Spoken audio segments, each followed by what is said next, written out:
لبید بن عاصم عربیہ کا سب سے بڑا جادوگر، ایک ایسا آدمی جس نے صرف 3 اشرفیوں کے لالچ میں نبی پاک صلی اللہ علیہ وآلہ وسلم پر جادو کرنے کا سودا کر لیا تھا۔ امید ہے کہ آپ ہمارا کام کر پائیں گے، تھوڑا وقت دیجئے، آپ کا کام ہو جائے گا۔ میں وہ بلا ہوں جو پھونک سے انسان کو راکھ کر دیتا ہوں، لاجواب۔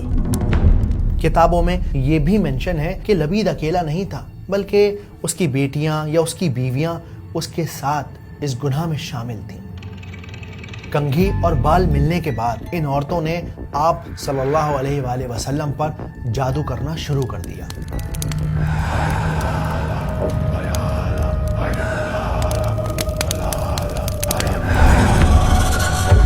اور پھر اسی کالی سیاہ رات میں لبید نے کنگھی اور گانٹھ لگے بالوں کو ایک بھاری پتھر کے ساتھ باندھ کر بر زروان نام کے ایک ویران کنویں میں پھینک دیا۔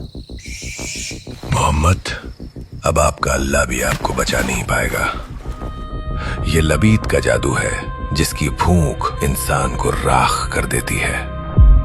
اس جادو کا اثر آپ پر کچھ یوں ہوا کہ دھیرے دھیرے دھیرے آپ گھلتے چلے جا رہے تھے۔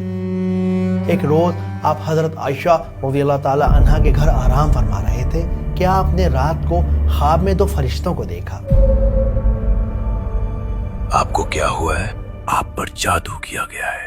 جادو آپ کی کنگھی اور بالوں پر کیا گیا ہے۔ صبح نیند سے بیدار ہونے پر آپ نے صحاباؤں کو ساتھ لیا۔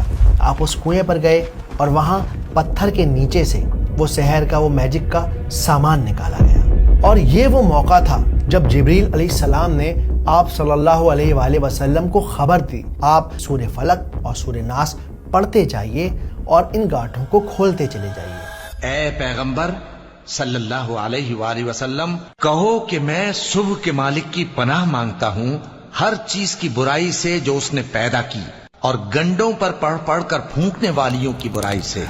جب ساری گانٹیں کھل گئیں، ساری نوٹس کھل گئیں، تب آپ صلی اللہ علیہ وآلہ وسلم نے بالکل ایسا محسوس کیا جیسے کسی نے آپ کو رسی میں جکڑا ہوا ہو اور اب آپ اچانک سے آزاد کر دیے گئے ہوں۔